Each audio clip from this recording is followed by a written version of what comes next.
Olá, muito bom dia, amigos, companheiros do Espírita, sejam todos bem-vindos a mais um vídeo, a mais um bate-papo. Semana passada nós encerramos o capítulo 13, né? Falamos sobre os caracteres dos milagres e vimos que ninguém faz milagre, né? Religião nenhuma faz milagre, o Espiritismo não faz milagres e Deus, em sua infinita misericórdia e infinita bondade, também não faz milagre. Porque tudo funciona dentro da lei natural. As coisas vão acontecendo de acordo com as leis naturais. Então, o espetaculoso, isso aí nós já passamos essa época, né? Nós estamos na época do raciocínio, do pensamento, né? Muito bem. Hoje começaremos o capítulo 14, os fluidos. Esse capítulo é muito interessante, muito interessante. Nesse primeiro módulo falaremos sobre natureza e propriedade dos fluidos, elementos fluídicos, formação e propriedade do perispírito, ação dos espíritos sobre os fluidos, criações fluídicas, fotografia do pensamento e qualidade dos fluidos. Hoje falaremos um pouco dos itens 1 ao item 6. Depois de nós já termos comentado bastante sobre milagres, né? E chegamos à conclusão que os milagres não existem, porque a ciência já explicou a maioria deles. Então deixaram de ser de milagres, né? Então, essas questões, elas derivam mais do lado material do que o espiritual. Por enquanto, os fenômenos espirituais, eles escapam aos nossos sentidos. Eles escapam ao estudo das ciências. A ciência ainda não consegue decifrar, né? Lembra que nós falamos lá atrás das leis? Algumas foram já descobertas pela ciência, outras ainda não. Esses fenômenos, eles preponderam nesses fenômenos, né? O elemento que mais prepondera é o elemento espiritual. Por essa razão, ainda estão sendo tratados como sobrenatural e maravilhoso. Explicações essas são encontradas unicamente nas leis que regem a vida espiritual. Não são milagres, são manipulações de fluidos que acontecem dentro da vida espiritual, que a ciência ainda não conseguiu provar, né? Lá no começo dos nossos vídeos, falamos um pouco do fluido cósmico universal, a matéria elementar primitiva, e com suas devidas modificações, elas constituem uma variedade de corpos na natureza, inclusive o nosso perispírito. E ele pode estar em estados diferentes, né? Desde a eterização, ou imponderabilidade, em seu estado normal, e o de materialização ou ponderabilidade. Esses dois estados, né? E nele o fluido é capaz de modificações e se transformam em matéria. Ambos os estados do fluido cósmico universal, um pertence ao mundo visível, o outro ao mundo invisível. Os fenômenos materiais, a ciência explica. O que a ciência ainda não descobriu, o Espiritismo vem nos colocar uma luz, né? Ele vem nos esclarecer dentro da nossa faixa de evolução, pois ainda temos muita coisa ainda que ainda não compreendemos, que ainda não conseguimos entender, pelo nosso baixo estágio evolutivo ainda.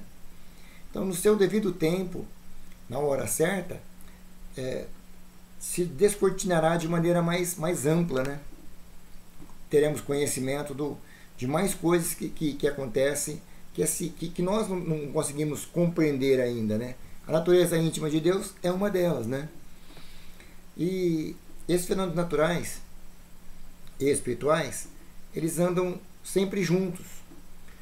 Lógico que a maioria de nós, espíritos encarnados, não se dá conta dessa junção. Percebemos somente o lado material. O fluido para nós, ainda na carne, esses fluidos são espirituais, mas para os espíritos esses fluidos são materiais. Olha a diferença. Para nós que estamos encarnados, eles são espirituais. E para os espíritos que já têm um pouco mais de evolução, eles são materiais. Falamos do perispírito, né? Voltamos um pouco nele. O perispírito em si mesmo. Para nós, ele é um laço espiritual que prende o espírito à matéria. E já para os espíritos superiores, ele é mais material do que espiritual, porque ele é justamente retirado do fluido cósmico universal os elementos para compor o perispírito quando nós encarnamos aqui na Terra. Então a constituição dele ainda é um tanto grosseira. Para nós não, mas na realidade para os espíritos ele é um tanto grosseiro ainda. E os espíritos elaboram e combinam esses fluidos para produzir muitos objetos. O Luiz Sérgio, em um dos livros que ele citou, eu já citei muito do Luiz Sérgio aqui, que ele tem uma série de livros iguais a do Dan Luiz, né? Só que com outro foco. Ele, numa das excursões que o pessoal dele estava fazendo na Terra, ele recebe uma rosa de uma integrante do grupo. Aí ele vê aquela rosa toda bonita, bela, né, exuberante. Ele pergunta para o mentor dele: de onde que ela tirou essa rosa? Não tinha rosa aqui? Como? De onde que ele pegou? Falou: Luiz, ela plasmou essa rosa. Ela pegou elementos do fluido cósmico universal, transformou numa rosa para você. Aí o Luiz Sérgio perguntou para ela, perguntou para o mentor, né, qual que era a duração da rosa. Ela iria murchar igual aqui da Terra com 2, 3 dias? O mentor explica para ele: não, o Luiz, essa rosa ela foi feita com carinho para você.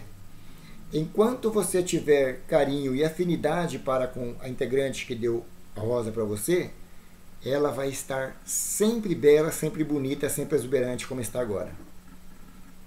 Quando você não mais ter afinidade para com ela, essa rosa não vai murchar. Ela vai se desfazer, ela vai desintegrar e voltar a fazer parte do grande todo. Porque já não tem mais o porquê, né? Então, é lógico que quanto mais conhecimento os espíritos têm, mais fácil é lidar com os fluidos. Assim como é aqui na Terra. Se um leigo ele entrar no laboratório, que tem um monte de elementos ali, o que ele vai conseguir fazer? Um leigo que não vai conseguir misturar os elementos, não vai conseguir fazer coisa alguma. Ele não conhece o que pode ser colocado com algum outro, o que é perigoso, o que não é. Agora, se entrar um químico já no laboratório, com o conhecimento que ele tem, com o estudo que ele tem, com as experiências que ele tem, ele vai conseguir produzir efeitos, ele vai conseguir combinar objetos para fazer outros. E alguns até maravilham nossos olhos, né? Porque você vê uma fusão de 2 elementos lá e você vai ficar maravilhado com o que acontece. Então, lembra que nós falamos em vídeos anteriores que existem muitas leis ainda que nós não foram descobertas, mas nem por isso elas deixam de funcionar. Esses elementos fluídicos, eles escapam aos nossos sentidos. Só conseguimos notar a matéria tangível, aquela que nós podemos pegar, né? E não a etérea. Seria como imaginar o fluido etéreo, seria como um cego de nascença tentar descrever as cores. Ele não consegue, ele nunca viu. O fluido universal, em seu início, ele é composto de pureza absoluta. O extremo dele é quando ele se transforma na matéria tangível, né? O fluido e depois a matéria. E entre esses dois extremos há uma enorme quantidade de transformações. Os mais próximos da matéria, os menos puros, eles constituem a atmosfera espiritual da Terra. Nós estamos envoltos, né, nesses fluidos. E por isso que nós constituímos o nosso perispírito, né, do fluido cósmico universal, que constitui aqui do globo terrestre, do nosso planeta, da Terra. Nós não vamos conseguir pegar energia, fluido do cósmico universal de um outro globo para constituir nosso perispírito. Nós vamos constituir aqui da estratosfera da Terra, né? Da atmosfera que circunda a Terra. Por isso que o nosso espírito ainda é um tanto grosseiro. Aí, à medida que nós vamos evoluindo, esse perispírito vai evoluindo também, porque nós passaremos a mundos mais evoluídos e vamos compondo o perispírito desses mundos, dos fluidos desses mundos. Então, eles vão ficando cada vez mais sutis, né? Então, em comparação com nós, com os mundos mais elevados, ele é muito mais grosseiro, né? E assim funciona não só para a Terra, mas com todos os planetas. Cada um tem um tipo característico de fluido, sempre de acordo com esse estado de evolução. Nós encarnados, nós temos o corpo puramente material, o espírito puramente espiritual. E fazendo essa conexão, essa ligação entre os dois, temos o perispírito, que no nosso caso achamos que ele é espiritual e para o espírito ele é mais material, né? Como eu falei. A própria matéria tangível, ela só tem esse estado para nós, nos fluidos espirituais e os espíritos. A matéria densa não oferece existência nenhuma, já que esta não oferece nenhum obstáculo a ela. O fluido não encontra barreira na matéria. Vejamos um exemplo prático. Quando saímos da cama de passe, nós tomamos água fluidificada, né? Observe que a água que bebemos, ela não está no recipiente aberto para receber os fluidos. Toda e qualquer embalagem de água vai receber a fluidificação, independente se ela está aberta ou não. Portanto, quando levarmos água para a casa espírita para ser fluidificada, não necessita abrir a embalagem para que ela seja fluidificada. Mesmo fechada, a água vai ser energizada, vai ser fluidificada. Né? E falando da densidade da matéria, né? Já vimos que a matéria é uma combinação de fatores que levam a diversos fluidos, né? A se combinarem. A mesma água que falamos agora, ela, dependendo do clima, ela pode ficar líquida, sólida ou gasosa. Olha, a mesma água, ela transforma de acordo com o clima. Então, tendo como elemento o fluido cósmico universal, etéreo, por mais duro que ele seja, mesmo um diamante, que é um dos metais mais duros que tem, se mudar algum elo da cadeia, ele vai desagregar, ele não vai ficar mais duro, ele vai voltar ao seu estado normal.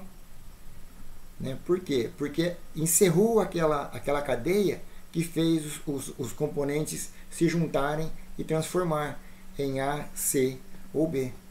Né? E aí é como a história do Luiz Sérgio. Enquanto houver a cadeia cercando, tudo vai funcionar. Enquanto houver carinho, enquanto houver afeição, a flor não vai deixar de existir. Enquanto tiver os objetos ter o conteúdo, né? O conteúdo que nós temos aqui de clima, de temperatura e tudo mais, nós temos os objetos perfeitos. Senão, eles, cessando essa cadeia, eles voltam a fazer parte do grande todo. Tenham todos um bom dia, um ótimo final de semana e até semana que vem, se Deus assim o permitir.